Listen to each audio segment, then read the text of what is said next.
been watching them. Oh my god. Oh, my back. My back.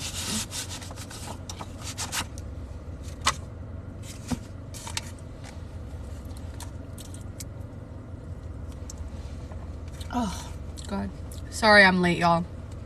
I had to stop. I thought I had enough time to stop at Sonic to get a Coke. To make up for the shit day that I had today. Hi. Happy Wednesday. Tired. But we're here. We're here. Okay. I'm gonna start reading. Oh, let me actually hold on. Let me open my ring light to make sure that it even has like charge, because I opened it but I didn't turn it on. You just it has charge. Ooh. Whoa. Okay, that works. Oh, and so you just clip it onto your phone like this. Oh, she's fancy. Okay.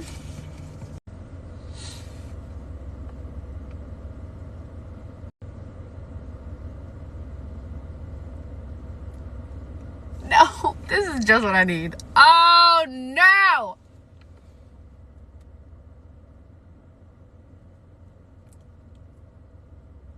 No.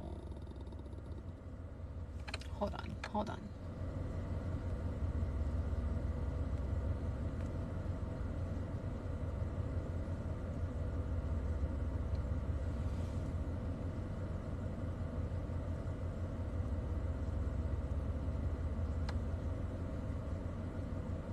Okay. It connected to my Wi-Fi in my house. That's why it started buffering, because the Wi-Fi obviously from my house to here is like not close. So I swear I turned my Wi-Fi off though. Whatever. Okay, so I'm gonna start reading now and just keep my eye on it to make sure that didn't fuck it all up. Okay. All right, chapter 4. Without wasting one unnecessary second, we left my room and the castle through the old servants. Wait, hold on. What's going on? Oh, okay, yeah. We then moved like ghosts through the city until we found ourselves standing before an old battered door. The white handkerchief tacked just below the handle was the only reason the home in the lower ward of Macedonia was distinguishable from the other squat, narrow houses stacked on top of one another. Glancing over his shoulder to where the 2 city guards chatted under the yellow glow of a street lamp, Victor quickly pulled the handkerchief off the door and slipped it into a pocket inside his dark cloak. The small white cloth was a symbol of the network of people who believed death, no matter how violent or destructive, deserved dignity. It was also evidence of high treason and disloyalty to the crown. I'd accidentally discovered what Victor took part in when I was 15. He'd left one of our training sessions in a hurry one morning, and sensing that something was going on based on the mental pain the messenger had been throwing off, I'd followed. Obviously, Victor hadn't been pleased. What he was doing was considered treasonous, and being caught wasn't the only danger. However, I'd always been disturbed by how these things were typically handled. I demanded he allow me to help. He said no, repeated it probably 100 times, but I had been relentless, and besides, I was uniquely suited to assist in such matters. Victor knew what I could do, and his empathy for others had aided my desire to help. We'd been doing this for about 3 years now. We weren't the only ones. There were others. Some were guards, a few were citizens.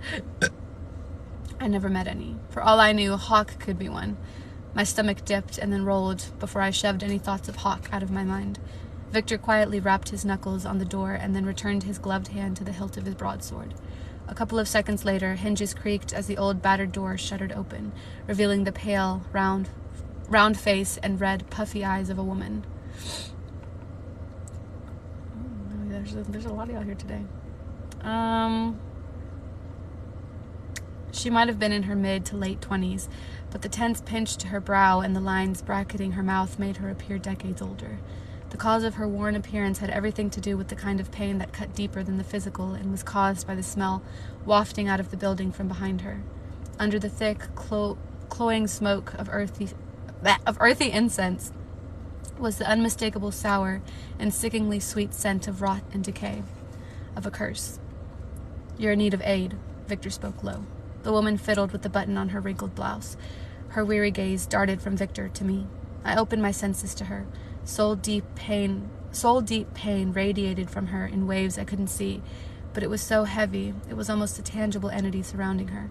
I could feel it slicing through my cloak and clothing and scraping against my skin like rusty, icy nails. She felt like someone who was dying but hadn't suffered a single injury or disease. That was how raw and potent her pain was. Fighting the urge to take a step back, I shuddered inside my heavy cloak. Every instinct in me demanded that I put distance between us, get as far away as possible. Her grief formed iron shackles around my ankles, weighing me down as it tightened around my neck. Emotion clogged my throat, tasting like bitter desperation and sour hopelessness.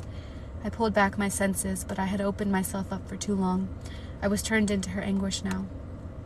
"Who is that?" she rasped, her voice hoarse with the tears I knew had swelled her eyes. "Someone who can help you," Victor answered in a way I was all too familiar with. He used that calm tone whenever I was seconds away from acting out in anger and doing something entirely reckless, which, according to Victor, was way too often. "Please, allow us to enter." Fingers stilling around the button below her throat, she gave a curt nod and then stepped back. I followed Victor inside, scanning the dimly lit room, which turned out to be a combined kitchen and living space. There was no electricity in the home, only oil lamps and fat, waxy candles. That wasn't exactly surprising to see, even though electricity had been provided to the area of the lower ward, to light the streets and some of the businesses. Only the wealthy had it inside their homes, and they would not be found in the lower ward. They'd be closer to the center of Macedonia, near Castle Tierman and as far from the rise as possible. But here, the rise loomed.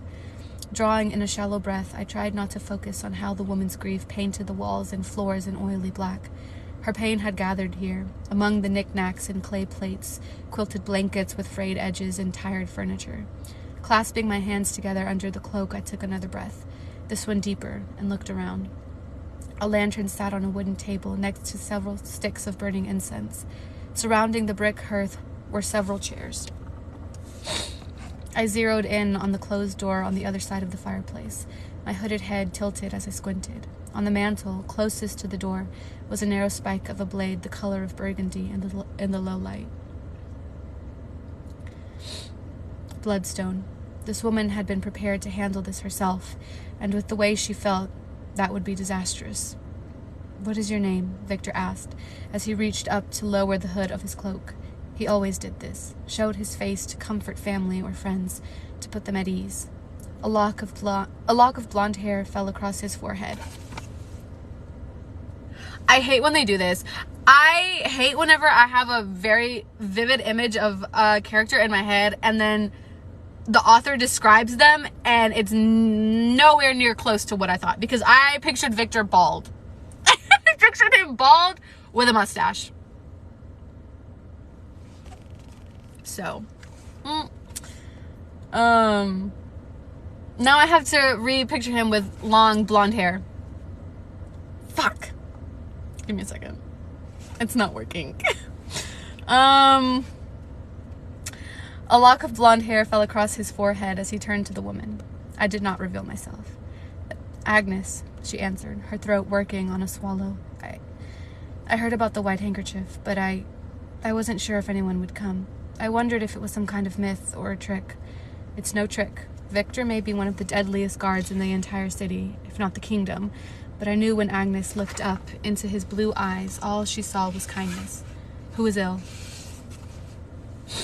Agnes swallowed once more, the skin around her eyes puckering as she briefly squeezed them shut. "My husband, Marlowe. He's a huntsman from the rise, and he returned home 2 days ago." Her breath caught, and she exhaled heavily. "He'd been gone for months. I was so happy to see him. I'd missed him terribly, and with each day, I feared he'd perished on the road. But he came back. My heart squeezed as if it had been caught in a fist. I thought of Finley. Had he been a huntsman, a part of this group that involved Marlowe? He seemed a little under the weather at first, but that's not uncommon. His work is exhausting, she continued. But he started to show signs that night. That night? Only a small note of alarm had crept into Victor's tone, and my eyes widened with a whole cartload more dismay. And you waited until now? We hoped it was something else, a cold or the flu. Her hand fluttered back to the buttons. Threads were beginning to show along the wooden discs. I don't know, and I didn't know until last night that it was something more. He didn't want me to know. Marlowe is a good man, you understand? He wasn't trying to hide it. He planned to take care of himself, but the curse would not allow it. Victor finished for her, and she nodded. I glanced back at the door. The curse progressed differently for everyone. It took hold of some in a matter of hours, while others it could take a day or two. But I knew of no cases that went beyond 3. It had to be only a matter of time before he succumbed, possibly hours or minutes. It's okay, Victor assured her, but it truly wasn't. Where is he now? Pressing her other hand to her mouth, she jerked her chin toward the closed door. The sleeve of her blouse was stained in some dark substance. It's still him. Her words were muffled. He's still in there. That's how he wants to go to the gods, as himself. Is there anyone else here? She shook her head, letting out another ragged breath. Have you said your goodbyes? I asked. The woman jerked at the sound of my voice, her eyes widening. My cloak was rather shapeless, so I imagined she was surprised to hear that I was female. A female would be the last thing anyone expected in situations like these. It's you, she whispered. I stilled. Uh-oh. Victor didn't. Out of the corner of my eye, I saw his hand return to the hilt of the sword. Agnes moved suddenly, and Victor went to unsheath his weapon, but before he or I could react, she collapsed to her knees before me. Bowing her head, she folded her hands under her chin. My eyes widened under the hood as I slowly looked at Victor. He arched a brow. They spoke of you, she whispered, rocking in short, jerky movements. My heart might have stopped. They say you're the child of the gods. I blinked once and then twice as tiny goosebumps pimpled my skin. My parents were flesh and blood. I was definitely not a child of the gods, but I knew many people of Solace saw the maiden as such. Who said this? Victor asked, shooting me a look that said this was something we'd be talking about later. Agnes lifted tear-stained cheeks, shaking her head. I don't want to get anyone in trouble. Please. They didn't speak to spread rumors or ill will. It's just that... She trailed off, her gaze drifting toward me. Her voice dropped to barely a whisper. They say you have the gift. Someone had definitely been talking. A subtle shiver curled its way down my spine, but I ignored it as the woman's pain pulsed and flared. I'm no one of importance. Victor inhaled noisily. Agnes, please.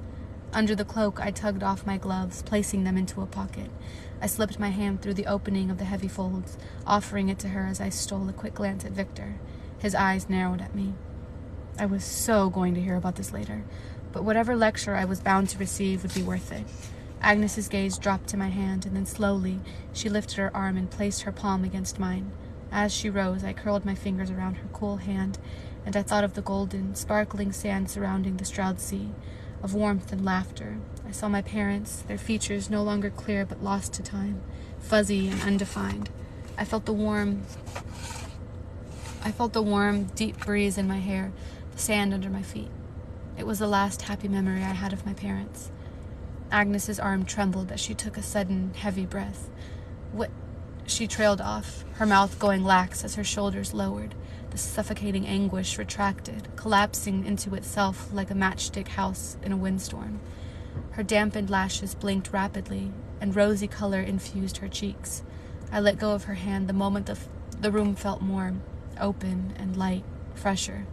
There was still a sharp edge of pain lingering in the shadows, but it was now manageable for her. For me. Agnes placed a hand to her breast, giving a little shake of her head. Her brow pinched as she stared at her right hand. Almost tentatively, she returned her gaze to me. I feel like I can breathe again. Understanding crept across her face, quickly followed by the gleam of awe in her eyes. The gift. I slipped my hand back under my cloak, conscious of the ball of tension brewing inside me. Agnes trembled. For a moment, I was afraid that she would drop to the floor again, but she didn't. Thank you. Thank you so much. My gods, there's nothing you need to thank me for. I cut her off. Have you said your goodbyes? I asked once more. Time was getting away from us. Time we didn't have. Tears glimmered as she nodded, but the grief didn't seize as it did before. What I'd done wouldn't last. The pain would resurface. Hopefully by then she would be able to process it. If not, the grief would always linger, a ghost that would haunt every happy moment in her life until it became all she knew. We will see him now, Victor announced. It would be best if you remained out here. Closing her eyes, Agnes nodded. Victor touched my arm as he turned, and I followed. My gaze landed on the settee? I'm just going to say settee. Closest to the hearth as Victor reached the door. A floppy-headed stuffed doll with yellow hair made of yarn lay partially hidden behind the thin cushion. Tiny goosebumps broke out across my skin as unease balled in the pit of my stomach. Will you, Agnes called out, will you ease his passing? Of course, I said, turning back to Victor. I placed a hand on his back and waited for him to dip his head. I kept my voice low as I said, There's a child here. Victor halted with his hand on the door, and I tilted my head toward the settee. His gaze followed. I couldn't sense people, only their pain once I saw them. If a child was here, he or she must be hidden away, and possibly completely unaware of what was happening. But then why hadn't Agnes admitted to the child being here? The unease expanded, and the worst-case scenario played out in my mind. I will handle this. You handle that. Victor hesitated, his blue eyes wary as they lifted to the door. I can take care of myself, I reminded him, of what he already knew. The fact that I could defend myself rested solely on his shoulders. A heavy sigh rattled from him as he muttered, That doesn't mean you always have to. He stepped back, though facing Agnes. Would it be too much trouble to ask for something warm to drink? Oh, no. Of course not, Agnes answered. I could make up some tea or coffee. Do you perhaps have Do you perhaps have hot cocoa? Victor asked, and I smirked. Well, that was something a parent may have on hand and could be seen as him searching for additional evidence of a child. It was also Victor's greatest weakness. I do. Agnes cleared her throat, and I heard the sound of a cupboard opening. Victor nodded at me, and I stepped forward, placing my hand on the door and pushing it open. If I hadn't been prepared for the too sweet and the bitter sour stench, it would have knocked me over. My gag reflex threatened to be triggered as my gaze adapted to the candlelit bedroom. I would just have to not breathe as often. Sounded like a solid plan. I swept the room with a quick glance. Except for the bed, a tall wardrobe, and 2 rickety-looking end tables, the room was bare. More incense burned in here, but it couldn't beat back the smell. My attention returned to the bed, to the form lying impossibly still in the center of it. Stepping inside, I closed the door behind me and started forward, slipping my right hand back into the cloak, to my right thigh.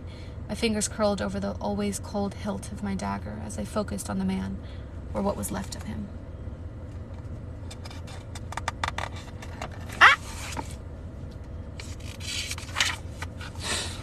He was young, that much I could tell, with light brown hair and broad shoulders that trembled. His skin had taken on a gray pallor, and his cheeks were sunken as if his stomach hadn't been full in weeks. Dark shadows blossomed under eyelids that spasmed every couple of seconds. The color of his lips was more blue than pink. Taking a deep breath, I opened myself up once more. He was in great pain, both physical and emotional. It wasn't the same as Agnes's, but no less potent or heavy. In here, the anguish left no room for light, and it went beyond suffocating. It choked and clawed in the knowledge that there was no way out of this. A tremor coursed through me as I forced myself to sit beside him. Unsheathing the dagger, I kept it hidden under my cloak as I lifted my left hand and carefully pulled the sheath down. His chest was bare, and the shivers increased as the cooler air of the room reached his waxy skin. My gaze traveled down the length of his concave stomach. I saw the wound he'd hidden from his wife. It was above his right hip, 4 ragged tears into the skin. 2 side by side, an inch or so above, 2 identical wounds. He'd been bitten. One who didn't know better would think some sort of wild animal had gotten a hold of him, but this wasn't the wound of an animal. It was seeped blood and something darker. Oilier. Faint, reddish-blue lines radiated out from the bite, spreading across his lower stomach and disappearing under the sheet. A ravaged moan drew my gaze upward. His lips peeled back, revealing just how close he was to a fate worse than death. His gums bled, streaking his teeth. Teeth that were already changing. 2 on top, 2 on the bottom. His canines had already elongated. I looked to where his hand rested next to my leg. His nails had also lengthened, becoming more animalistic than mortal. Within an hour, both his teeth and nails would harden and sharpen. They'd be able to cut and chew through skin and muscle. He would become one of them, a craven. Craven? I think it's craven, like a raven. Driven by an insatiable hunger for blood, he would slaughter everyone in sight, and if anyone were to survive his attack, they would eventually become just like him. Well, not everyone. I hadn't. What? She got bit? So they're like werewolves? Are they like werewolves? Craven? Okay, thank you. They're like werewolves? Or like zombies? I guess more like zombies. Like a weird type of zombie. But he was becoming what existed outside the rise, what lived inside the thick, unnatural mist, the foulness that the fallen kingdom of Atlantia had cursed these lands with. Some 400 years after the War of Two Kings had ended, they were still a plague. The Craven were creations of the Atlanteans, the product of their poisonous kiss, which acted like an infection, turning innocent men, women, and children into starved creatures, whose body and mind became twisted and decayed by ceaseless hunger. Even though the majority of Atlanteans had been hunted into extinction, many still existed, there only needed to be one Atlantean alive for there to be a dozen Craven, if not more. They weren't completely mindless. They could be controlled, but only by the Dark One. And this poor man had fought back and escaped, but he must have known what the bite meant. From birth, we all knew. It was a part of the kingdom's blood-soaked history. He was cursed, and there was nothing that could be done. Had he come back to say goodbye to his wife, to a child? Had he thought he would be different, blessed by the gods? Chosen? It didn't matter. Sighing, I replaced the sheet, leaving his upper chest bare. Trying not to breathe too deeply, I set my palm on his skin, his flesh. It felt all wrong, like cold leather. I concentrated on the beaches of Carcedonia, the capital, and the dazzling blue waters of the Stroud. I remembered the clouds, how fat and fluffy they were, how they looked like peace must feel, and I thought of the Queen's gardens outside the Castle Tierman, where I could simply be and not think or feel anything, where everything, including my own mind, was quiet. I thought of the warmth those 2 brief moments with Hawk had brought forth. Marlowe's shivers subsided, and the twitching behind his eyes slowed. The puckered skin at the corners of his eyes smoothed out. "Marlowe?" I said, ignoring the dull pain that started to blossom behind my eyes. A headache would eventually come. One always did when I repeatedly opened myself or used my gift. The chest under my hand rose deeply, and clumped lashes fluttered. His eyes opened, and I tensed. They were blue, mostly. Bolts of red shot through the irises. Soon there would be no blue left, only the color of blood. His dry lips parted. Are you Rain? Have you come to take me... Hold on. Oh, I lost my spot. Have you come to take me at my end? He thought I was the god of the common man in endings, a god of death. No, I'm not. Knowing that his pain would be eased long enough for this to be completed, I lifted my left hand and did the one thing I was expressly forbidden to do, not just by the Duke and Duchess of Macedonia, or by the Queen, but also by the gods. I did what Hawk had asked in regard to the mask, but I had refused. I pulled down my hood and then removed the white domino mask I wore just in case my cloak slipped, revealing my face. I figured, or hoped, that the gods would make an exception in cases like this. His crimson-laced gaze drifted over my features, starting where wisps of burnt copper hair curled against my forehead, and then the right side of my face, followed by my left. His stare lingered there, over the evidence of what a craven's claw could do. Oh, she has a scar. I wondered if he thought the same thing the Duke always did. Such a shame. Those 3 words seemed to be the Duke's favorite. That and, "You have disappointed me." "Who are you?" he rasped out. "My name is Penelope, but my brother and a few others call me Poppy." "Poppy," he whispered. I nodded.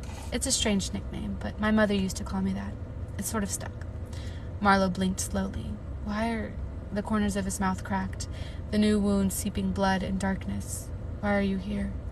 Forcing a smile, I tightened my grip on the hilt of the dagger and did another thing that should end with me being hauled to the temple, but hadn't yet because this wasn't the first time I had revealed myself to the dying. "I am the Maiden." His chest rose with a sharp inhale, and he closed his eyes. A tremor coursed through him. "You're the chosen, born in the shroud of the gods, protected even inside the womb, veiled from birth." That was me. You're here to help. You're here for me. His eyes opened, and I noticed the red had spread, only a hint of blue remained. "You will give me dignity." I nodded. Anyone cursed by a craven's bite did not die in their beds quietly and as peacefully as possible. They were not afforded that kindness or sympathy. Instead, they were generally dragged to the town square to be burned alive in front of a mass of citizens. It didn't matter that most became cursed, either protecting those who cheered the horrific demise or working to better the kingdom. Marlowe's gaze shifted to the closed door behind me. She's a good woman. She said, "You're a good man." Those eerie eyes tracked back to me. "I won't be a..." His upper lip curled, revealing one deadly, sharp tooth.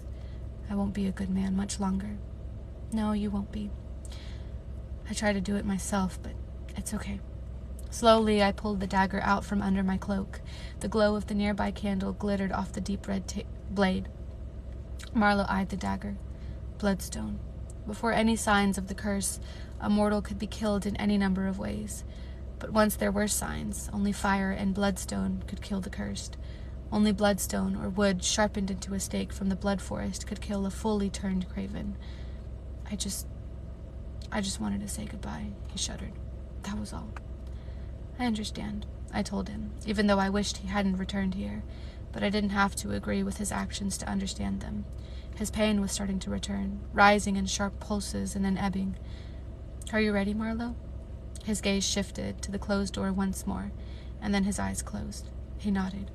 Chest heavy and unsure if it was my grief or his that weighed me down, I shifted ever so slightly.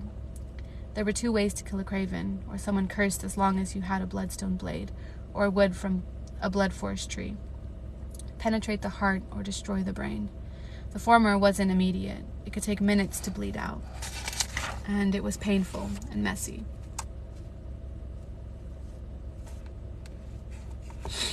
I think I'm going to be reading a little bit more. I don't know. We'll see how long chapter 5 is. Placing my left hand against his too cold cheek, I leaned over him. I wasn't the only one. Oh, shit. Marlowe! Come on, Marlowe! Damn it! My heart stopped. What? Ridley. He was... Who the fuck is Ridley? Is that the guy that... What? I thought Ridley was dead. Is that not the guy that the soldiers were talking about that died? What? Who the fuck? Okay. Okay.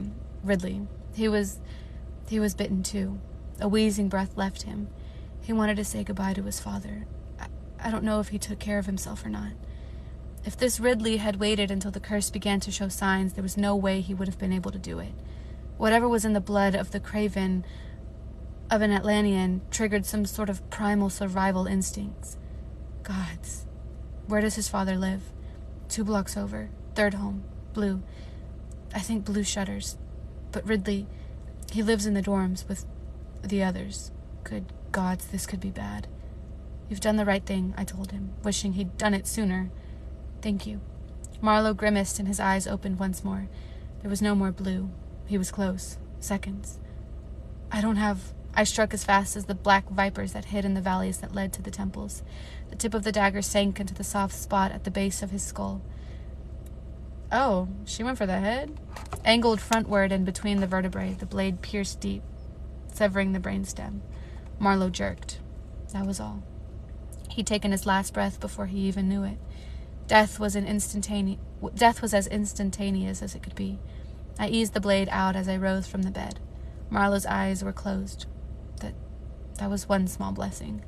Agnes would not see how close he'd come to turning into a nightmare. May rain escort you to paradise. Who the fuck is Ridley, and why the fuck do I feel like I've heard that name before? No, the guy that was bit was Finley. Okay, Ridley Finley. I whispered, wiping the blood from my dagger on a small towel that had been draped over the end table. And may you find eternal peace with those who have passed before you. Turning from the bed, I sheathed the dagger and then replaced my mask and lifted my hood, tugging it over my head. Ridley. I started for the door. If Ridley were still alive, he had to be within minutes of turning.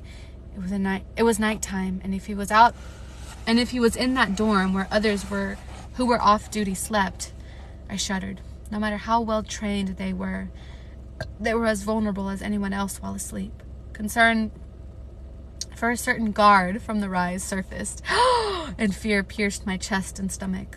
A massacre could be minutes away from happening. Worse yet, the curse would spread, and I, more than anyone, knew how quickly it could ravage a city until nothing but blood pooled in the streets.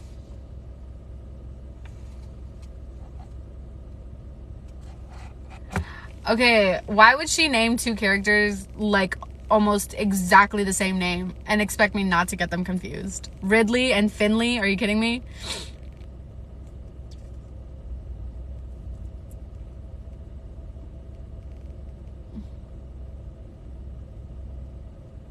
No, that's Finley. Okay, okay, that's Finley. Okay, got you. How long is chapter 5? I want to read chapter 5 because I have a feeling that we're gonna see that we're gonna see. Oh my god, it's kind of long. It's a little. We'll see how far we get. I might stop like halfway, and I saw a little halfway mark. Yeah, that's a little long. Okay, that's okay. We can hang. Okay, chapter 5. We left Agnes in the bedroom, her husband's limp hand pressed to her chest as she carefully brushed his hair back from his face. It was an image I wouldn't forget for a very long time. But I couldn't dwell on it then. I learned from Victor that there was a daughter, but luckily she was staying with friends, having been told that her father was ill. Victor saw no reason to not believe Agnes. I was relieved to know that that my worst fear hadn't come true, that the child hadn't also been cursed.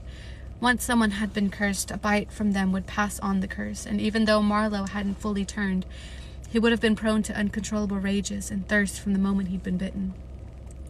But now I stood outside another tiny home, in the shadows of the narrow, dirt-packed alley, listening to another tragedy. The moment I'd shared with Victor what Marlowe had told me, we'd gone straight for the father's house, since it was closer than the dorms. I was beyond glad I couldn't see the man, because I could hear the heartbreak in his voice as he told Victor what had happened, and the ache in my head was now throbbing. If I saw the poor father, I would have wanted to somehow ease his pain. The old man knew precisely why Victor was there when he asked if he'd seen his son. Ridley hadn't been able to take care of himself. However, his father had. He'd shown Victor where he'd buried Ridley in the backyard, under a pear tree. He'd ended his son's life the day before. I was still thinking about that as Victor and I left the lower ward. So that means we're not going to see Hawk. My God. Using the heavily wooded area outside the citadel to avoid any city guards.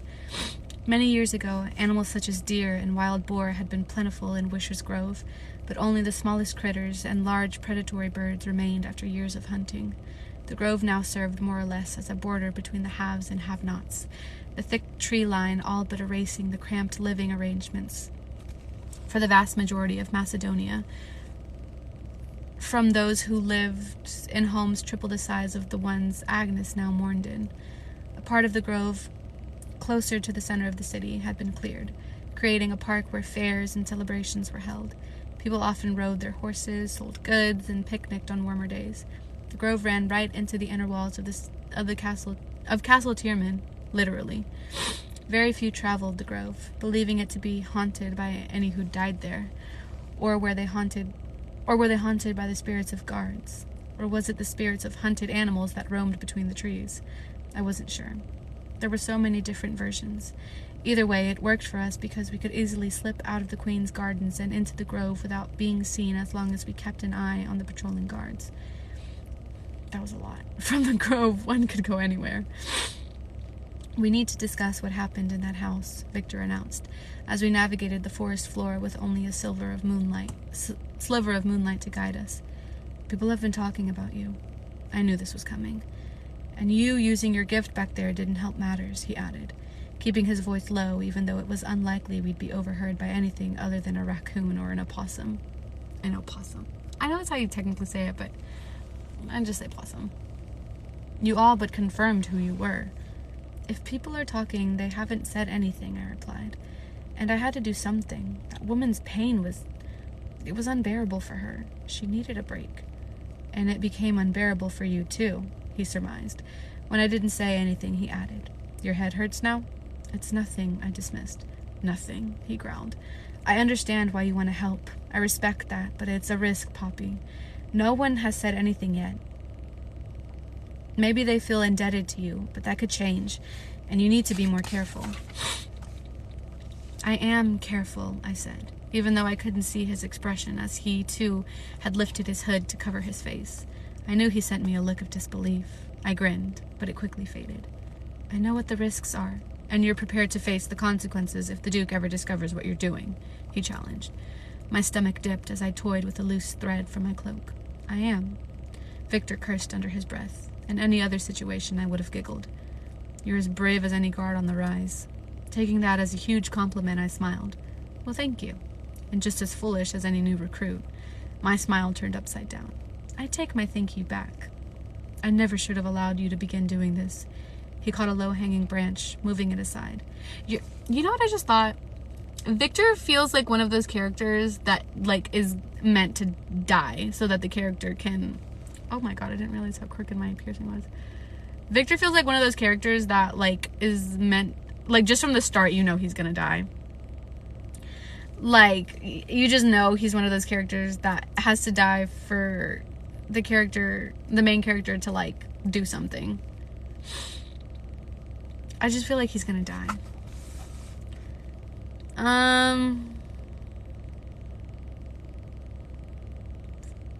He caught a low-hanging branch, moving it aside. "You going out among the people poses too much of a risk of discovery." Dipping under the branch, I looked back at him. "You didn't allow me," I reminded him. "You just couldn't stop me." He stopped, catching my arm and turning me so I faced him. "I understand why you want to help. You couldn't when your mother and father lay dying." I flinched. "It has nothing to do with them." "That's not true, and you know it. You're trying to make up for what you were unable to do as a child." Ugh. His voice dropped so low, I could barely hear him over the breeze stirring the leaves above us. "But it's more than that." "And what is that?" "I think you want to be caught." "What? You really think that?" I took a step back, pulling free of his hold. "You know what the Duke would do if he ever found out." "Trust me, I know. It's not likely I'll forget any of those times I had to help you walk back to your room." His voice hardened, and heat blasted my cheeks. I hated that. Hated the way I felt for something someone had done to me. Absolutely hated the heavy shame that threatened to choke me. "You take too many risks, Poppy, even knowing it's not just the Duke or even the Queen you'd have to answer to," he continued. "Sometimes I wonder if you want to be found unworthy." Irritation flared to life.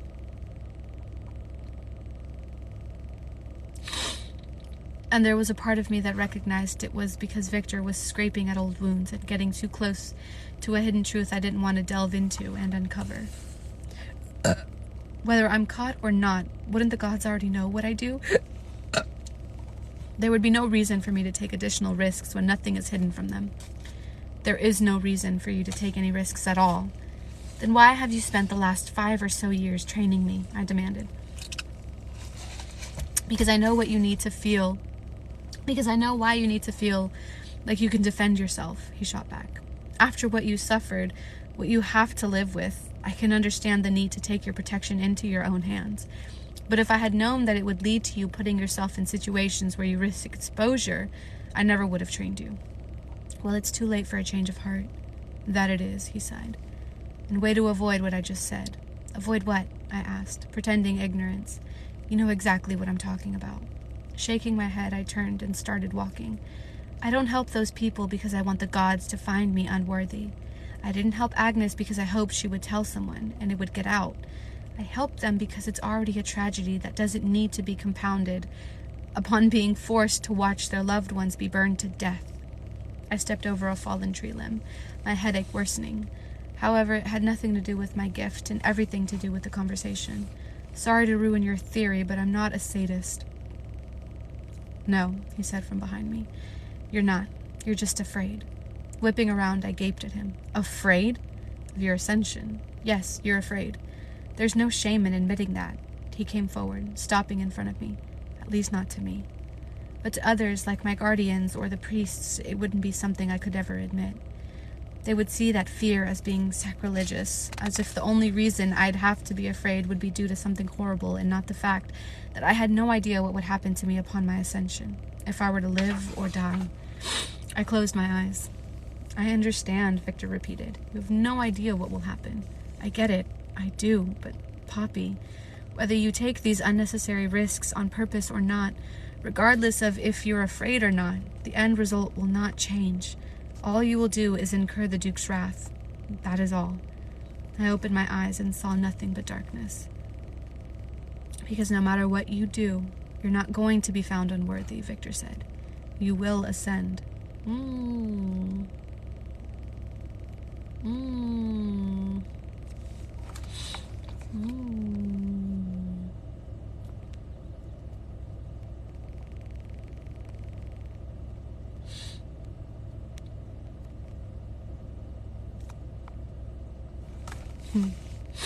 Victor's words kept me up for most of the night, and I ended up skipping our normal morning training session held in one of the old rooms in the all but abandoned part of the castle. Unsurprisingly, Victor hadn't knocked on the old servant's door. If that wasn't evidence enough of how well he knew me, I didn't know what would be. I wasn't mad at him. Honestly, I could be annoyed and irritated with him every other day, but I was never mad at him. I didn't think he... Has this whole book been in first person? Hold on. Why did I just realize that?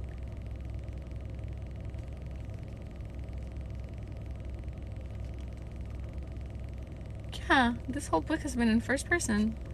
Oh. What the fuck? Okay. I wasn't mad at him. Honestly, I could be annoyed and irritated with him every other day, but I was never mad at him. I didn't think he felt that I was. He'd hit a raw nerve last night, and he was aware of that. I was afraid of my ascension. I knew that. Victor knew that. Who wouldn't be? Although Tawny believed that I would return as an ascended, no one could be sure. Ian wasn't like me. There'd been no rules imposed on him when he'd been in the capital or while he grew up here. He'd ascended because he was the brother of the Maiden, the Chosen, and because the Queen had petitioned for the exception. So yes, I was afraid. But I was purposely pushing the envelope and happy dancing over the lines in hopes of being found unworthy and stripped of my status. But was I? Bitch, oh my god. That would be incredibly irrational. I could be quite irrational. Like when I saw a spider. I behaved as if it were the size of a horse with the cold with the cold calculation of an assessor. It wasn't their choice either. I hadn't been lying or trying to cover up a hidden agenda when I helped Agnes or exposed myself to Marlowe. I did that because I could, because it was my choice. I trained to use a sword and bow because it was my choice. But was there another motive behind sneaking off to watch fights or swimming naked? Visiting gambling dens or lurking in parts of the castle forbidden to me and listening in on conversations that I wasn't supposed to hear? Or when I left my chambers without Victor or Rylan just so I could spy on the balls held in the Great Hall and people watch in Wisher's Grove? What about the Red Pearl? Letting Hawks kiss me? Touch me? All of those things that I'd done, I did because they were my choice, but could it also be what Victor had suggested? What if, deep down, I wasn't just trying to live and experience everything I could before my ascension? What if I was on some kind of unconscious level, trying to ensure that the ascension never happened? These thoughts troubled me throughout the day, and for once I wasn't all that restless in my confinement. At least not until the sun began to set. Having dismissed Tawny hours before supper since there was no reason for her to sit around, while I did nothing but morsely stare out the window, I finally got annoyed with myself and yanked open the door, only to find Rylan lounging across the hall. Who the fuck is Rylan? Hold on. I'm forgetting characters. Wow.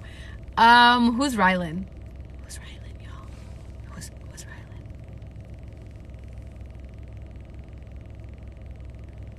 Oh, is it really? Are we good? Or is it still skipping?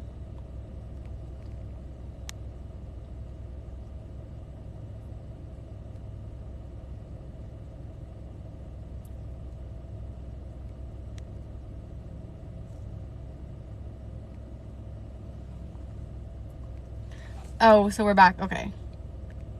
Wait. Did I say something? Hold on. I blacked out whenever I was reading her inner dialogue. Did I say I was annoyed?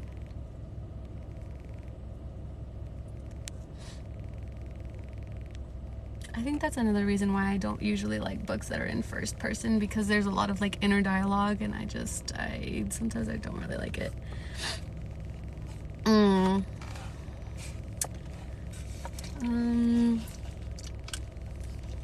I drew up short. Going somewhere, Pen? He asked. Pen. Rylan was the only one who called me that. I liked it. Oh, I said it like she didn't. My bad. I let go of the door and it slowly inched back, bumping my shoulder. I don't know. He grinned at me as he ran a hand down his light brown hair. It's time, isn't it? Glancing behind me to the windows, I saw that it was dusk. Surprise flickered through me. I'd wasted an entire day in self-reflection. Priestess Analia would be thrilled to hear that, but not the reasons. Either way, I wanted to punch myself in the face. But it was time. I nodded and started to step out. I think you're forgetting something, he said, tapping a finger on his bearded cheek. My veil. Good gods, I'd almost walked out into the hall without it. Step out. I think you're forgetting something, he said, tapping a finger on his bearded cheek. My veil. Good gods, I'd almost walked out into the hall without it. Or a hood. All the little chains. So it was, well-worn shoes, which were nothing more than satin and a thin leather sole, and then reopened the door. Having a bad day? Rylan mused as he joined me in my room. Having a weird day, I countered, heading for the old servant's access. A forgetful one. It must be for you not to realize the time. It must be for you to not realize the time. There it is. I couldn't find the rhythm, sorry. Rylan was right. Unless something was going on, both he and Victor were always ready for me just before dusk. Our pace was quick as we hurried down the narrow, dusty staircase. It emptied into an area beside the kitchen, and while we took the old access to avoid being seen as much as possible, it wasn't completely avoidable. Kitchen servants stopped mid-step as Rylan and I passed them, their brown garb and white caps making them nearly indistinguishable from one another. I heard a basket of potatoes hit the floor and the harsh, biting reprimand. Out of the corner of my eye, I saw blurred faces bow their heads as if they were praying. I swallowed a groan while Rylan did what he always did and pretended that there was nothing off about their behavior. Is it buffering? No! Is it still buffering for y'all? What are we reading? From... Oh, I don't have that. From Blood and Ash.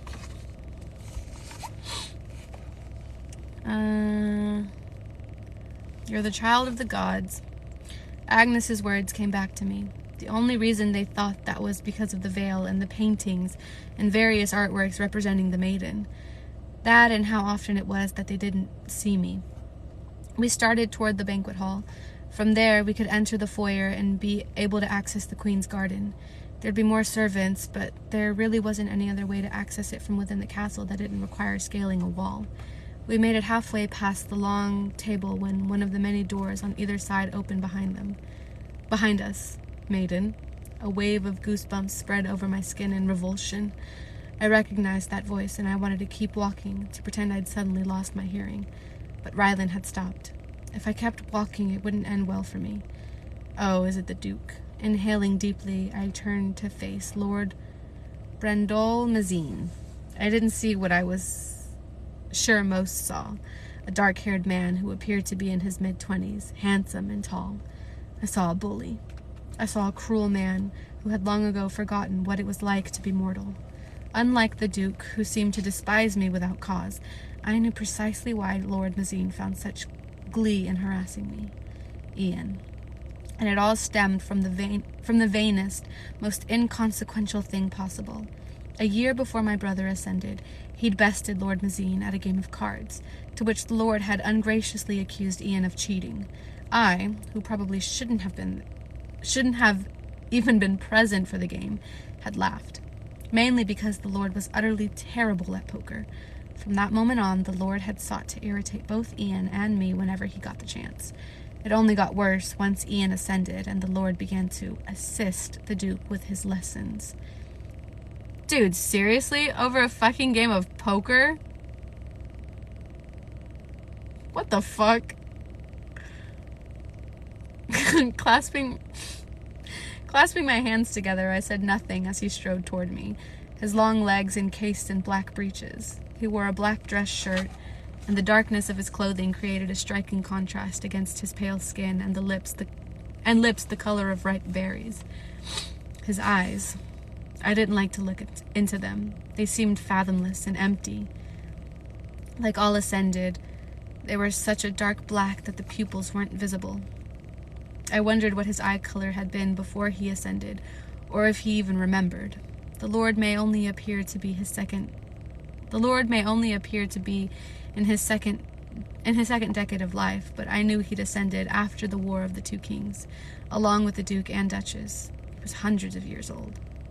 Oh, so when you ascend, you, don't age.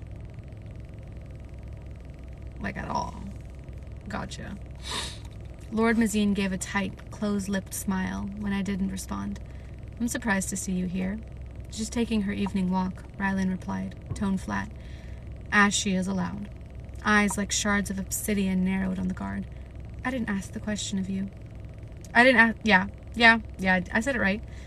I'm taking my walk, I stepped in, answering before Rylan said another word.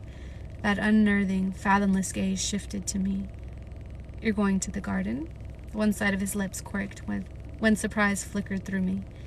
Isn't that where you always go at this time of day?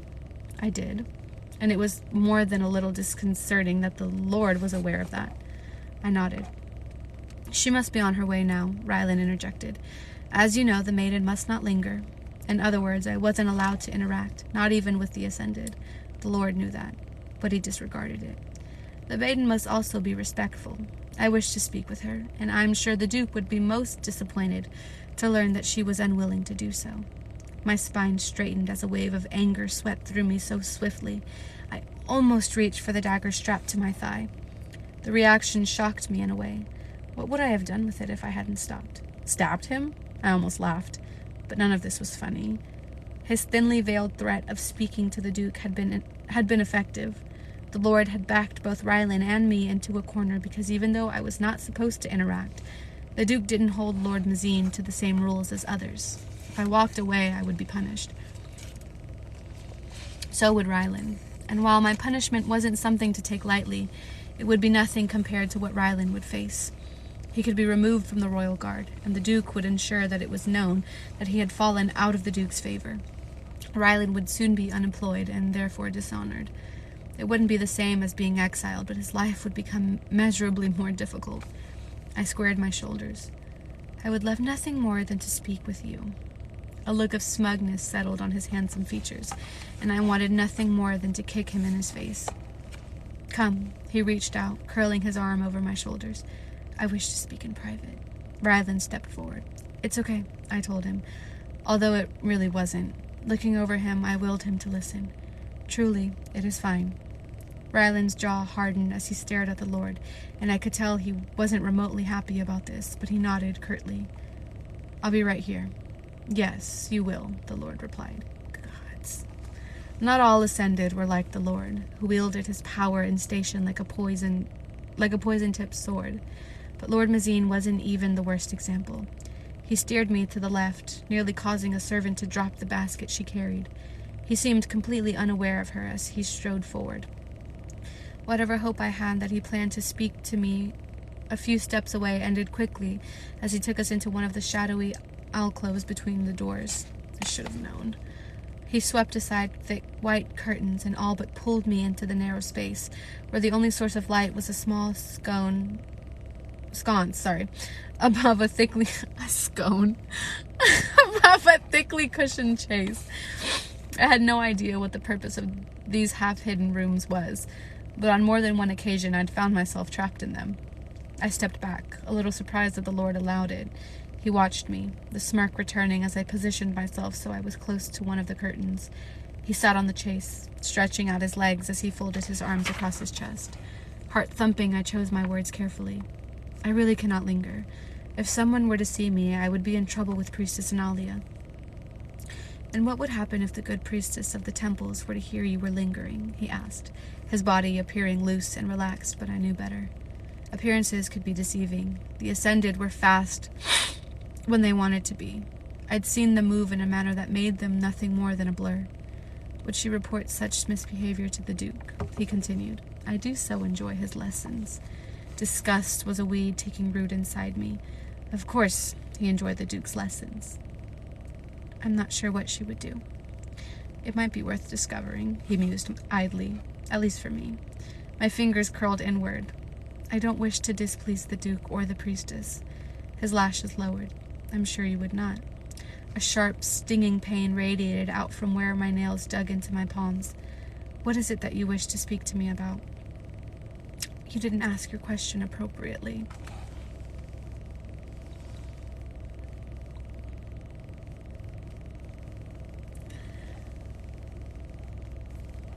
Y'all are gonna be mad at me.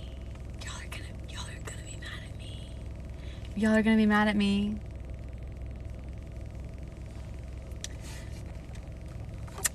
Searching for restraint and calm, I was grateful for the veil.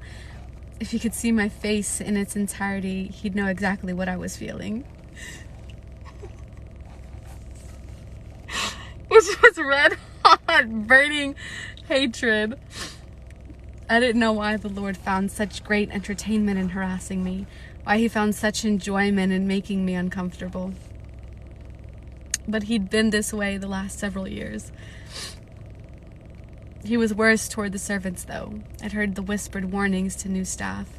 Avoid gaining his attention or his displeasure. No matter what, there was a limit to how far he could go with me. With the servants, I didn't believe he felt there was even a line to cross. Oh, okay. Oh, he's that type of person? Okay, never mind. It's not. It's over. I lifted my chin. What would you like to discuss with me, Lord Mazine? A hint of a cold smile appeared. I realized it had been a while since I last saw you. It had been 16 days since he'd last cornered me, my bad. So, not long enough. I've missed you, he added. Doubtful. My lord, I must be on my way. I sucked in a sharp breath as he rose. 1 second he was stretched out on the chaise. The next he was directly in front of me. I'm insulted, he said. I told you I missed you, and your only response was to say you must leave? You wound me. Oh, bitch. No. The fact that he'd said shut up. The fact that he'd said nearly the same words Hawk had uttered no more than 2 nights ago didn't go unnoticed. Neither did the vastly different reactions I had to them. While Hawk had come across teasing, Lord Mazine spoke the words as a warning. I wasn't charmed, I was revolted. It wasn't my intention, I forced out. You sure? He asked, and I felt his finger against my jaw before I even saw him move his hand. I have the distinct impression that was exactly your intent. It wasn't. I leaned back. He curled his fingers around my chin, holding my head in place. When I took my next breath, I thought his fingers smelled like a flower, musky and sweet. You should try to be more convincing if you wish me to believe that. I'm sorry if I'm not as convincing as I should be. It's a great effort to keep my voice steady. You shouldn't be touching me. He smirked as he trailed his cold thumb along my lower lip. The sensation of thousands of tiny insects skittering over my skin followed. And why is that? The Lord knew exactly why. I'm the maiden, I said, nonetheless. This is not Eris 2.0. That you are. He trailed his fingers down my chin over the scratchy lace that covered my throat. His hand continued, brushing over my collarbone. My palm practically burned with the need to feel the hilt of the dagger against it, and my muscles tensed with the knowledge and skill to react, to make him stop. A tremor coursed through me as I fought the desire to fight back. It wouldn't be worth what would happen. I kept telling myself that as his fingers slid down the center of my gown. Okay, he's gross now. He's gross. Yes, I am. It was just when he was talking to her. Now I want her to stab him in the neck. I don't think this is Eris 2.0 anymore. Eris would never. He would never. Yeah, it's ick. It's ick. It's ick. Y'all, chill. I don't know. I'm not attracted to him.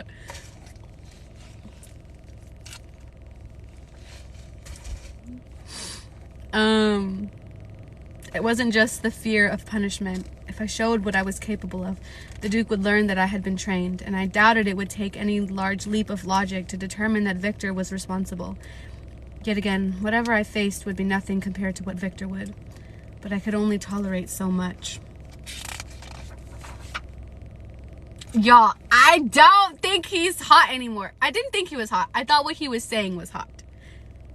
But before he started touching her without consent, it was radiating a little different kind of energy that I was liking. Now that he's touching her without permission and she's clearly uncomfortable, I don't like him.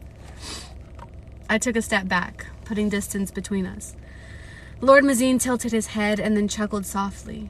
Instinct sparked, and I moved to step out from the curtain, but I hadn't been fast enough. He caught me by the hip and turned me. He caught me by... Yes, please stop pressing me. It was a moment of weakness. I have recollected myself. And I know better. I'm sorry. I thought it was going in a different direction. There wasn't even a second to react as his arm clamped around my waist and he hauled me back against him. What the fuck? His other hand remained where it was, but... What the fuck? The contact of his body against mine, the feel of it, sent a wave of revulsion through me. Oh, we're getting... Oh. Ick. Do you remember your last lesson? His breath was icy against my skin just below the veil. I can't imagine you've forgotten. I hadn't forgotten a single one. You didn't make a sound, and I know it had to hurt. Ugh, his grip tightened around my waist, and even in my all too limited knowledge of things, I knew what I felt against me.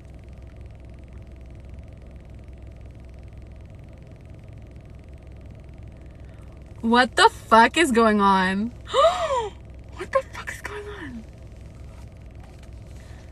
Admittedly, you've impressed. Thrilled to hear that, I gritted out. There it is, he murmured.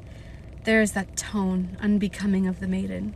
The very same one that has gotten you into trouble a time or two, or a dozen. I was wondering when it would make an appearance. I'm sure you also remember what happened the last time it came out. Of course, I remember that too. My temper had gotten the best of me. I'd snapped back at the Duke, and he'd struck me hard enough that I'd lost consciousness. Jesus. I came to only to feel like I'd been run over by a horse, and finding the Duke and the Lord sprawled out on the settee, both appearing to have drunk a bottle's worth of whiskey while I lay on the floor. For days I'd felt like I'd come down with the flu. I imagined I had a bit of a concussion. Still, seeing the shock widen, the Duke's otherwise emotionless gaze had been worth it. Perhaps I will go to the Duke myself, he mused. Tell him how disrespectful you've been. For Fury... Uh-oh. Why did my dimness... hold on. My brightness just turned down and I don't know why. The fuck? Can y'all still see me? Because I can't see my screen. Maybe if I... Oh, there it goes. I think it's getting brighter. Okay, I think it's time to turn on my ring light. Let's see if it works. Where's the button? That one? Oh, Jesus. No. I'll do that one. Oh, hey! There y'all are.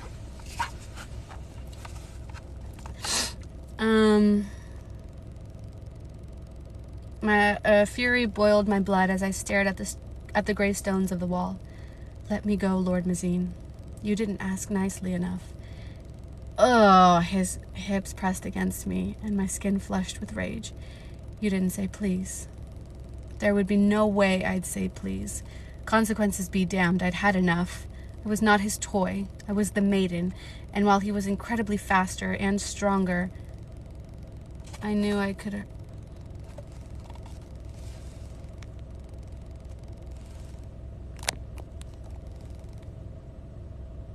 What the fuck is going on? Did I just like my own live? Oh, I think my ring light messes with my phone.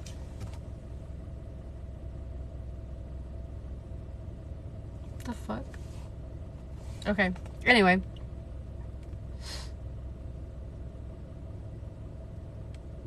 I was the maiden, and while he was incredibly faster and stronger, I knew I could hurt him. I had the element of surprise on my side, and my legs were free. I widened my stance as I felt something damp and wet against my jaw. What? A scream tore through the alcove, whatever, startling the Lord enough that he loosened his hold.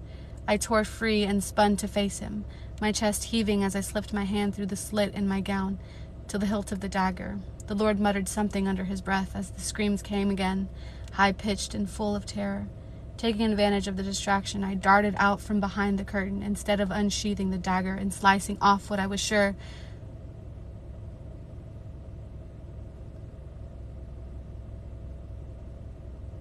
Wait, what just happened? What the fuck just happened? Oh, it's dead. That's what's happening. What just happened? Someone screamed. Yes, I get that. What the fuck touched her face? Was it what I think it is? Was his? Was it his? Was it that? His... Oh, his mouth? I'm over here thinking worst case scenario, and I'm trying to picture it in my mind, how he could have whipped it out that fast. I can't say the word on TikTok, or else TikTok will get me in trouble.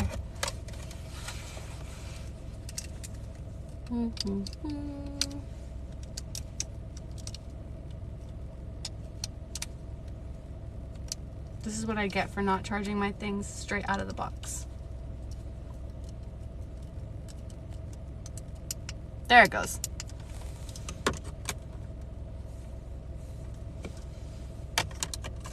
His wiggle worm? Stop. Not his wiggle worm.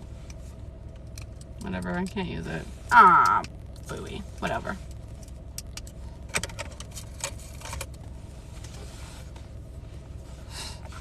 Okay.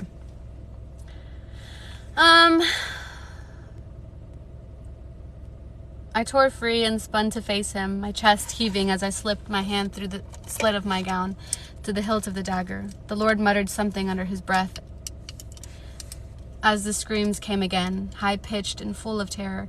Taking advantage of the distraction, I darted out from behind the curtain instead of unsheathing the dagger and slicing off what I was sure was the Lord's most prized possession. The Lord threw aside the curtains as he stormed out, but the screams were bringing others rushing into the banquet hall. Servants, royal guards. There was nothing more Lord Mazin could do now. Through the veil, my gaze met his. I knew it. His nostrils flared. He knew it. The screams came again, ringing out from one of the nearby rooms, drawing my attention. 2 doors down, the door was open. Rylan was at my side. I skirted his reach and headed toward the sound. What happened in the alcove with the Lord fell to the wayside as my fingers curled around the handle of my dagger. Screams were never a good sign. A woman rushed out. The servant who'd been carrying the basket. Her face leached of all color as her hand opened and closed against her throat. She backed away, shaking her head. I reached the room at the same time Rylan did and looked inside. I saw her immediately. She was lying on an ivory-colored settee, her pale blue gown wrinkled and bunched around her waist. One arm dangled limply off the side, her skin the shade of chalk. I didn't have to open my senses to know she felt no pain, that she'd never feel anything again. I lifted my gaze. Her head rested against a pillow, neck twisted at an unnatural angle, and... You shouldn't see this. Rylan grabbed me, and this time I didn't move out of his reach. I didn't stop him as he turned me away, but I already saw. I saw the deep puncture wounds. Uh-oh. Who the fuck is here?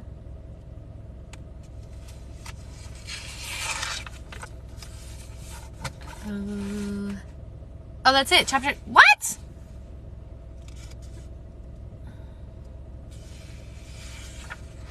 Six through 8 are good, but I'd be fine if you started back up with 9 through 11 on live and wanted to read 6 through 8 alone. What the fuck? That's it? But I want to read more, but I'm done reading for the day. No. Chapter 6 has a really important ending. Let's see how long chapter 6 is. The rest of it is Oh, okay. Yeah, let's just come back when things start getting juicy. Oh, so would y'all want me to read...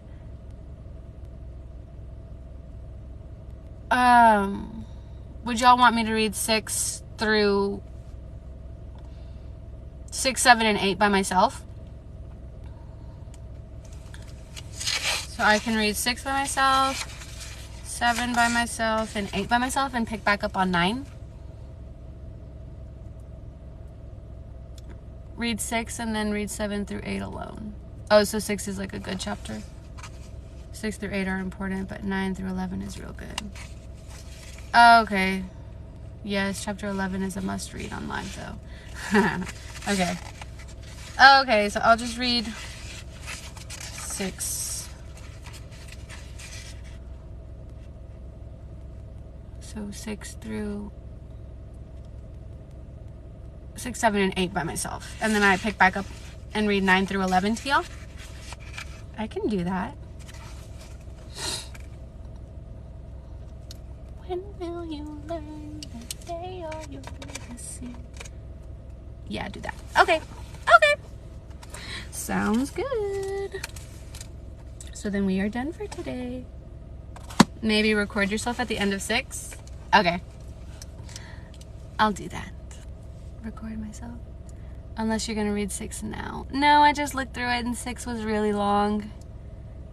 So I think I'll just read 6, 7, and 8 by myself. And then I'll start on 9 tomorrow. Tomorrow, right? Tomorrow's what, Thursday? Y'all, I'm working late. I'm working late every day this week now. This week has been horrible. How do you like it so far? I really like it. I really, really like it. I want to say that it is a lot of information. It's kind of giving me Game of Thrones vibes. In the fact that it throws a lot of information at you and a lot of names at you, like within the first few chapters, and you're just like overloaded with stuff, and so you kind of have to like get used to it. But then I really like the story. I like Poppy. She hasn't really annoyed me too much yet. I'll say yet because I don't know if she will. But I really like her. I think she's a badass. I wish that Hawk would come back into the picture because I miss him. I'm sorry that I scared y'all and thought that the Duke was going to be something that he so clearly is not. I really thought we were going to get a little teasing, not an enemies to lovers thing, but I definitely thought there was going to be some teasing going back and forth between them, and that is obviously not what the fuck was going to happen. So I'm sorry. I apologize for that. I got caught up in the moment. But yeah. No, I really like the book so far. I really like the characters. I really, really honestly just have this feeling that Victor's gonna die, which I will be really sad about because I really like him. And I'm still picturing him as bald, okay? I have not been able to redo the image of him that I already had in my mind. He is still a bald man with a mustache to me. And I pictured him as like older, like in his 30s or 40s. It's about to get going really fast. Oh, I can't wait. I can't wait. Get that overtime. I don't want it. I don't want it. I just like to clock in and clock out and then get my check. And I don't like to work any more than what I need to. I hate working so much. I hate it. Sir Barristan? I can see that. I can see that, yeah. The story is so nice in book 3. Ending had me screaming. I didn't know that the series wasn't completed. Is book 4 gonna be like the last book of the series? Or is it gonna... Also, the prequel is amazing and we are getting a new book so soon. Nope. Oh, shit. There are 6 books? No. Like 6 more books coming out or 6 books total? Because I don't know if I can do 6 more books. Oh, total. Okay. 6 books. That's like almost the Harry Potter series. I think I could do that. I get really bored with series like really quick. The only series that I have ever read all the way through and was just devouring them was the Percy Jackson series and the Hunger Games series.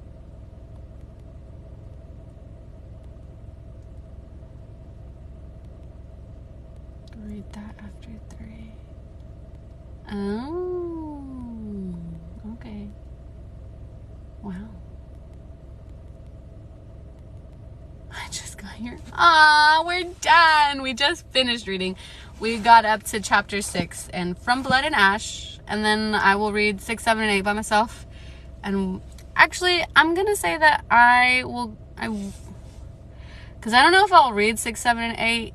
We'll see. Because I'm trying to think if I should schedule a live for tomorrow around the same time. If I am caught up, I will schedule a live and I will let y'all know on my Instagram. But if not, we'll go live.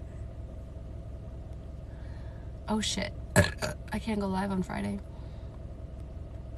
Then I might do a live on my lunch break.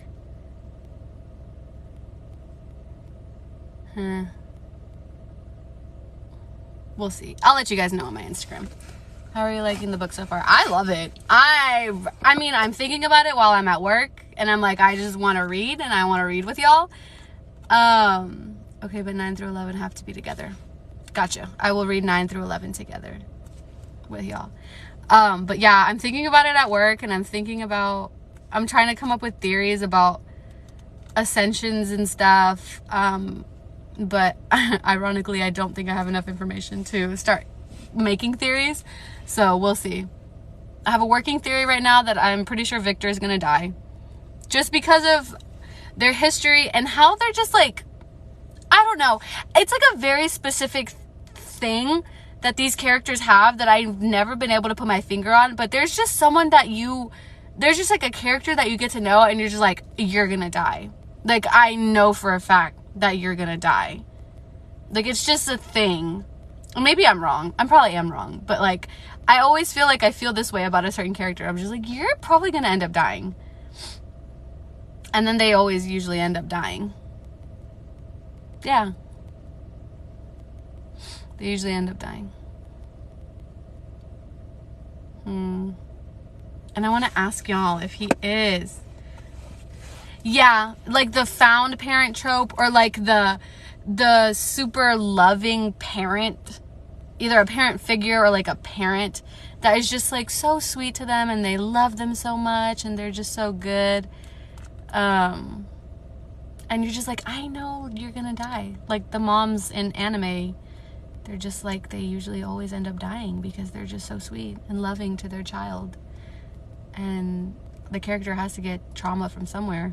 And it's usually with death of a parent. But Poppy already has that, so maybe he won't die. Except Atlas. Ah! Not Atlas! Do y'all want to know something? Y'all know how demented in the head I am? It's really not that bad. I really totally I kept picturing Atlas as Jack Harlow. Yeah, it is so embarrassing for me to say that. But like, that's just how I pictured him. Like, how they described him, like, that's literally, I just was like, oh, that's Jack Harlow. And then I didn't like self-insert myself or anything like that. But like, I just kept picturing Atlas as Jack Harlow. That's so telling of you as a person.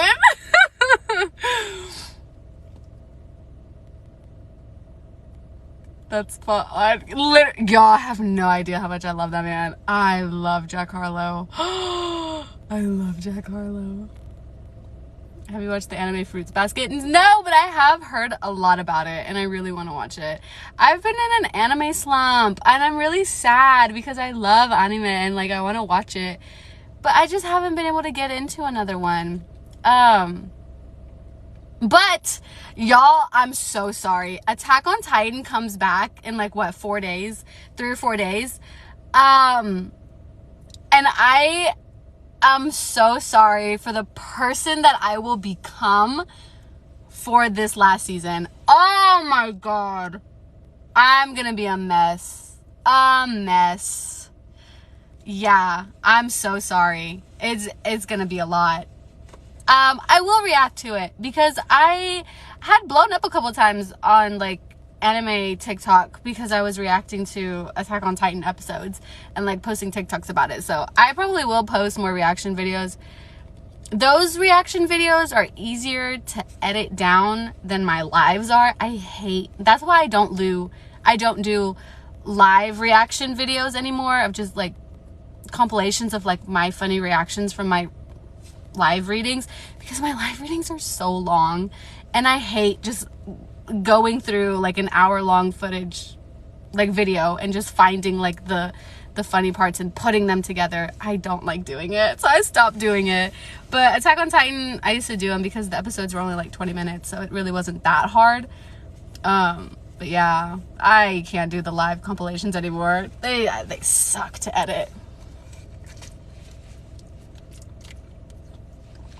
You're always rooting for us and I want to give back. Don't! Some of y'all have like asked me if I have like a wish list or like a P.O. box or anything, and I always tell y'all the same thing. Do not spend your money on me. I do this because I like doing it. I genuinely like reading with y'all and to y'all, and it's not like a chore to me to do these lives and read with y'all. I genuinely love it.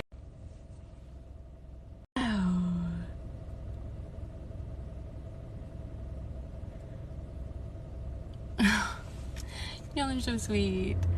But no, I will not let you spend your money on me. No, I'm sorry. No. I appreciate it, but no. Maybe one time. I don't know.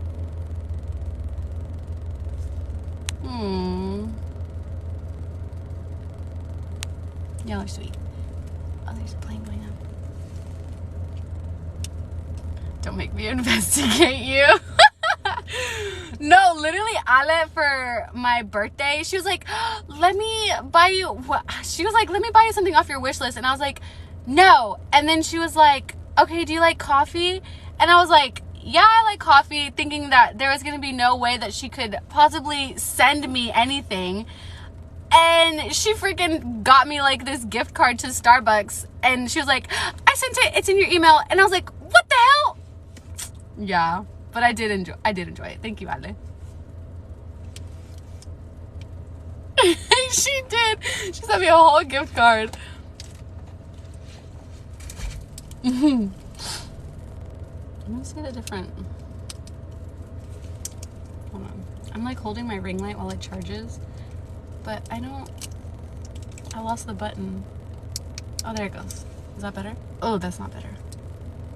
I was in art supplies if we can get art content. Y'all, I think my art days are behind me. I think I finally accepted that. It was like beating a dead horse because I loved painting. I truly loved painting. And I thought I had found my groove again whenever I started A Court of Thorns and Roses.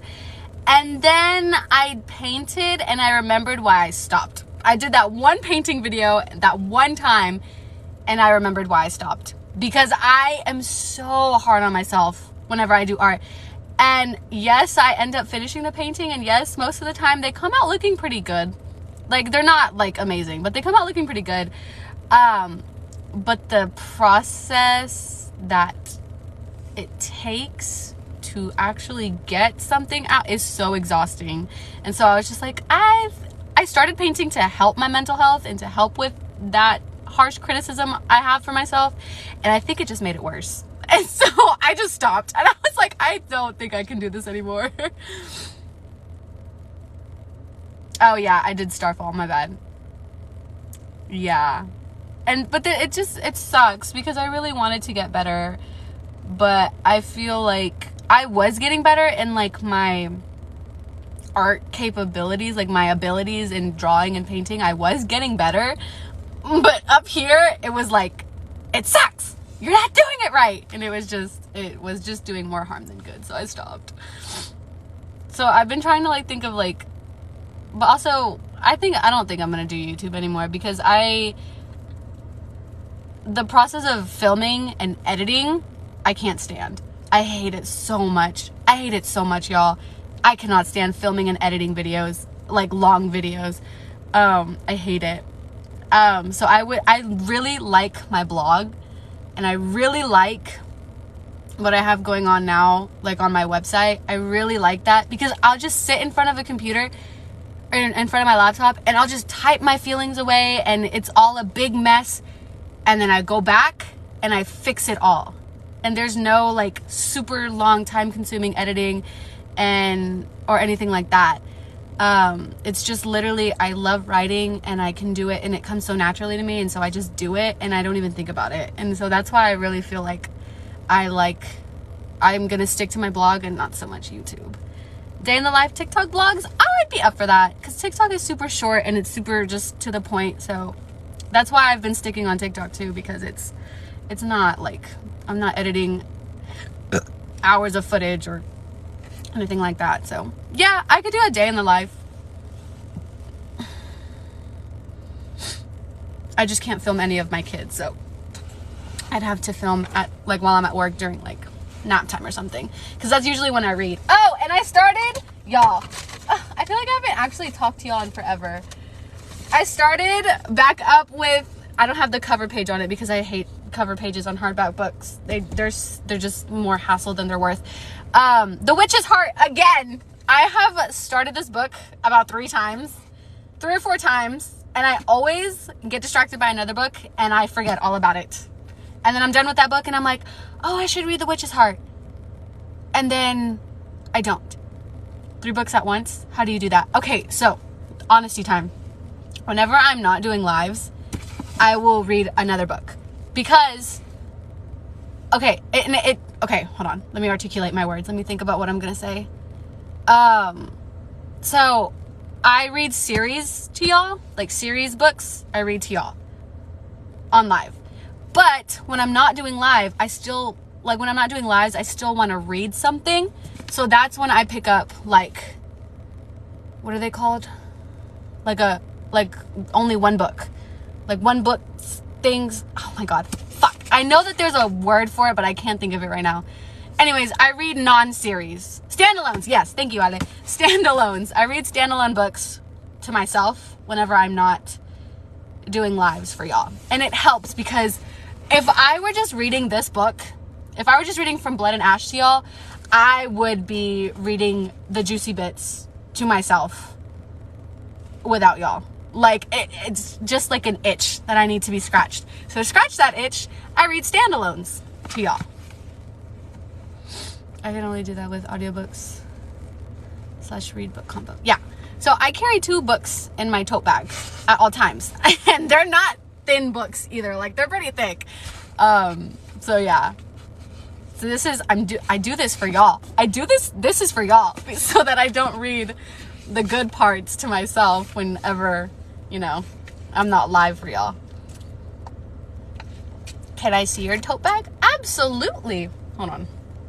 Let me think about how I'm gonna do this. This is my tote bag. I filmed a TikTok with it once.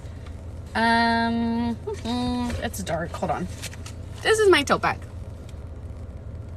It's got daisies on it, which are my favorite flower. And it's got lavender on it, which is my favorite herb. I think lavender is an herb. It might also be a flower. Don't know. The most I can do is webtoons and a book. I got it on Etsy, and I don't remember the shop name. Does anyone read Under the Oak Tree? And can y'all tell me if season 2 actually did come out? Because I looked for it on the website that I read season 1 on, or part 1 on, and I didn't find anything. So, but someone commented on one of my TikToks that blew up about Under the Oak Tree that part 2 had come out, and I really wanted to read it, but I didn't find anything about it. So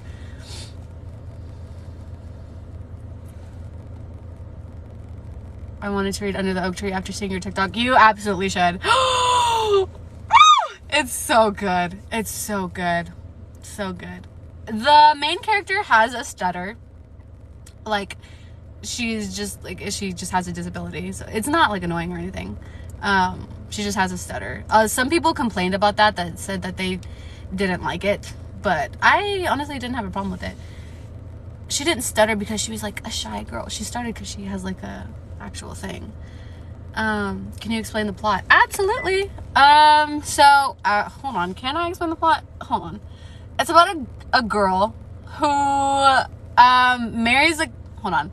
Can I explain the plot? That is a good question. It's about a girl. Oh my god. It's about a girl whose father puts her to marry this like super awesome warrior guy. And they get married. It was like an arranged marriage. It was an arranged marriage. That's what I was looking for. So her father arranges her marriage to this like super tall and like masculine, like muscular guy and warrior. And he goes off to war like the day after that they're married. And he's gone for like years and years. And he comes back, and the entire story is about them sort of getting to know each other and them like functioning as like a husband and a wife in an arranged marriage.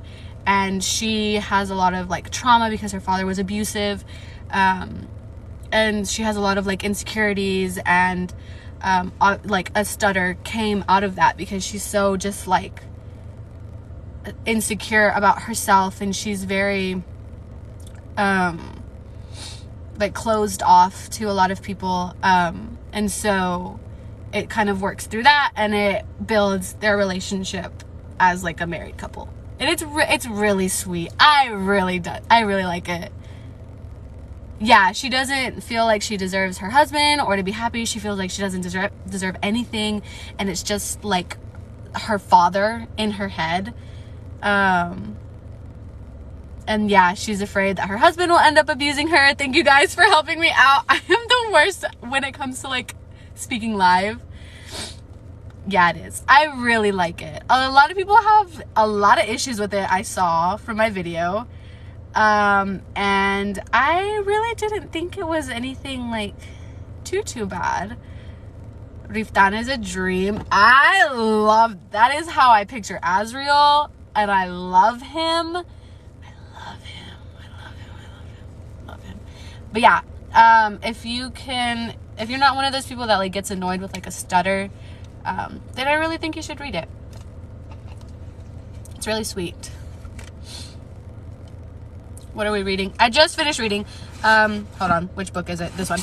From Blood and Ash, we got to chapter 6. I'm gonna read 6, 7, and 8 by myself, and then I will start with 9 hopefully tomorrow, and I will let you guys know on my Instagram if I do. But right now, I'm gonna go eat dinner and try to finish posting my live from like Monday. So yeah, it's been a long week, y'all. And it's only Wednesday. All roads lead here. It's a standalone. Oh no, okay, that's what I was gonna ask. Do you guys, y'all, look at me in my eyes right now. Do you have a book that will emotionally destroy me? I'm talking the Song of Achilles, like crying, screaming, throwing up, nose bleeding, I will never recover from this type of pain ever again books. Do y'all have those? Do y'all have that recommendation? Because I've been wanting to read a book like that. I haven't read a book that destroyed me since the Song of Achilles, and I want to be destroyed again. It can't be a series though. I have to read it. It's a standalone. It has to be a standalone. Did you try okay, I don't know how to say that. Circe? Yo, I'm so illiterate. I haven't read it yet, but the same author. Yeah, I've heard of it. But I don't know if it's like super sad. And I knew it was from the same author. But honestly, after I read The Song of Achilles, I was like, I don't know if I ever want to read another book by Madeline Miller ever again. Because she's an amazing author. And she is an amazing storyteller. But she destroyed me. It's good, but not gut-wrenching. No, I need gut-wrenching. If y'all have read The Kite Runner or A Thousand Splendid Suns, I need something like that. It's not sad, but I feel like you'd love Sub-Zero. What is Sub-Zero?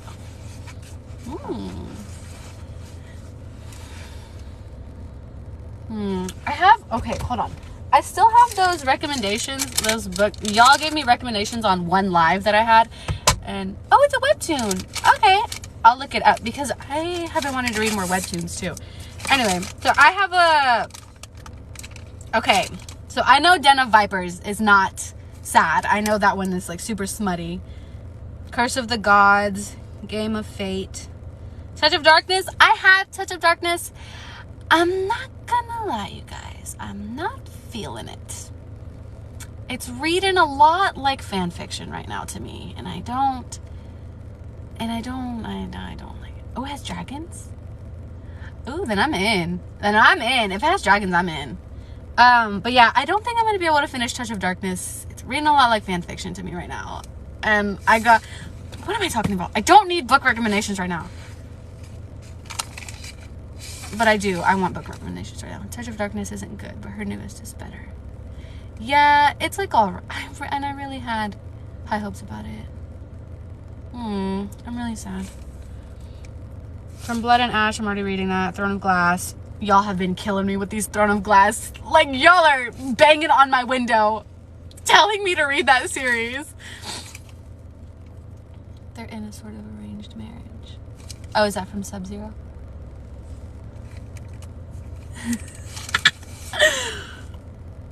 Oath Taker and Cruel Prince. That's what I have on this list that y'all gave me, that I wrote on a receipt, a Kroger receipt, a long time ago. Throne of Glass is a commitment. Bessie, Throne of Glass is a commitment, but your soul will shatter. Been feeling the pull to reread. Okay, then maybe that will be my next series. Because y'all have been adamant about me reading Throne of Glass.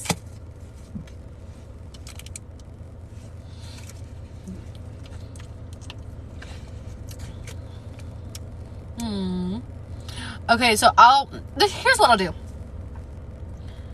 I will post something on my Instagram that will let you submit. I don't know how to do those. The little submit things. You'll sob like you did in Song of Achilles. I don't believe it. I don't think I'll ever cry that hard over a book ever again. I think you'd like Crescent City as well. I've seen a lot about Crescent City, actually. I'm kind of interested in Crescent City. But I had also said that I didn't want to read another one of SJM's books because she was problematic. We'll see. We'll see. We'll see. Crescent City has sad parts for sure. Man, it hurts. Okay. Is Crescent City a standalone?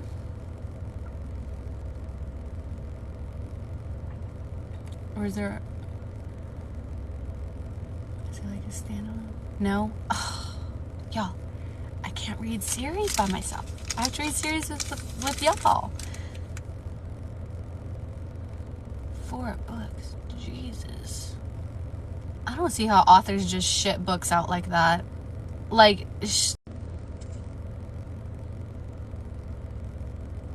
Have you read 7 Husbands of Evelyn Hugo? Yes, and I loved it. That book was so good. Oh, that book was so good. I feel so bad for having such a resistance to reading it because I was so convinced that I was not gonna like it and I was gonna have a boring experience with it. But man, was I wrong. It was so good. So good. Malibu Rising is in that same world. Oh!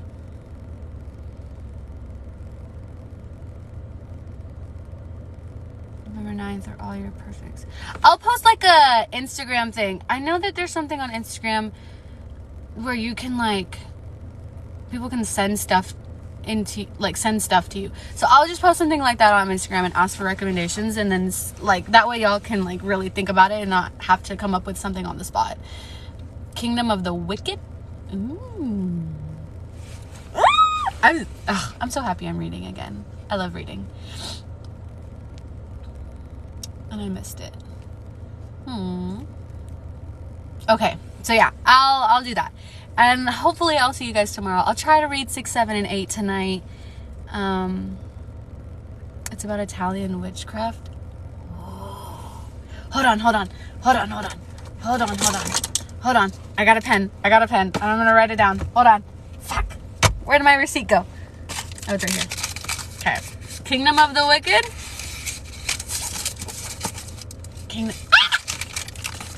This is hard because I have to hold my ring light so y'all can see me, but I also have to hold my pen. Okay, there it goes. Okay.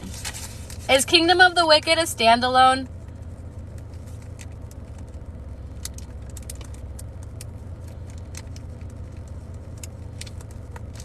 Gotcha. No! What is with y'all recommending me series? Y'all. Okay, maybe I can read a series by myself. I usually like to read series with y'all because y'all are so attached to the characters and stuff, but maybe I'll read a series to myself. They're short. Okay. Okay.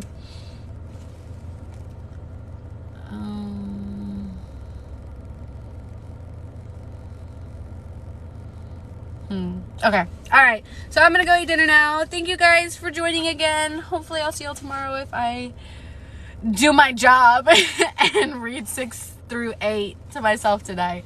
Bye guys. Bye besties. Thank you.